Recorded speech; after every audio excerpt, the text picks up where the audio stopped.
आज आम्ही उनो खेळतो. 2 पक्ष आहेत इकडे, माऊ आणि एक परी. ठीक आहे, 10-10 पत्ते दोघांकडे विभागले जात आहेत. माझा याच्यामध्ये रोल असेल की दोघांनी पण निष्पक्ष खेळला गेला जाईल. ठीक आहे, मध्ये ठेवलेले आहेत पत्त्यांचा गट्टा. एक पत्ता खाली ठेवावा अशी माझी दोन्ही पक्षांना विनंती आहे. एक पत्ता नीट ठेवावा. दोघांनी आता चेक करायला चालू केलेलं आहे की 10 पत्ते आहेत का दोन्हीकडे. 7 आहेत. 3 पत्ते माऊला आता उचलावे लागले आहेत.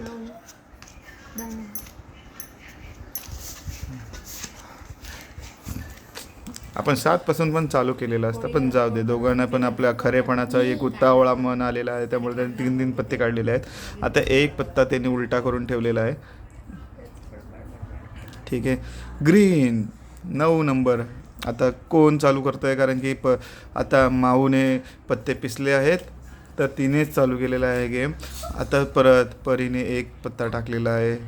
3 पत्ते आता ग्रीनमध्ये चाललेले आहेत. परत एक 8, परत एक 7. ग्रीन 7. आत्ता पत्ताचा कलर चेंज झालेला आहे. कुठला हा गेम पुढे चालतो. एक स्किप पत्ता, त्यानंतर एक 5 ब्ल्यू, त्यानंतर एक ब्ल्यू. मस्त गेम चाललेला आहे, पण सेम कलरने हे गेम खेळत आहेत, त्यामुळे मला असं वाटतं वाव, परीने ह्याच्यामध्ये एक मस्त एक उलटा डाव खेळलेला आहे. 4 पत्ते उचलावे लागले आहेत माऊला.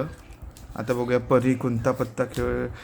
+2 माऊला परत 2 पत्त्यांचा आहे जमाव करावा लागलेला आहे. परत एक 2 मस्त गेम खेळले जात आहे परीकडून. माऊ आता कोणता पत्ता टाकेल किंवा तोच कलरचा पत्ता टाकेल याच्याकडे आमचं लक्ष.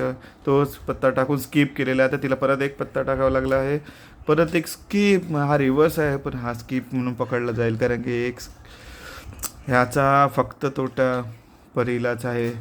पण मला एक चांगली खबर भेटलेली आहे परीकडून. परत एकदा स्किप. पत्ते कमी होत चाललेले आहेत.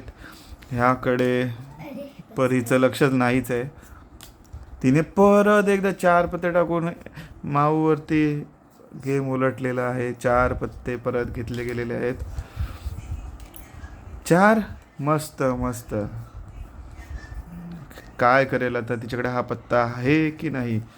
माऊने टाकलेला आहे 4. उनो झालेला आहे, आणि अशा प्रकारे परी जिंकलेली आहे. आणि माऊचा इथे हार, कारण की शफल कार्ड टाकल्यानंतर तिच्याकडे पत्तेच राहिले नाहीत, आणि ती अशा प्रकारे जिंकलेली आहे.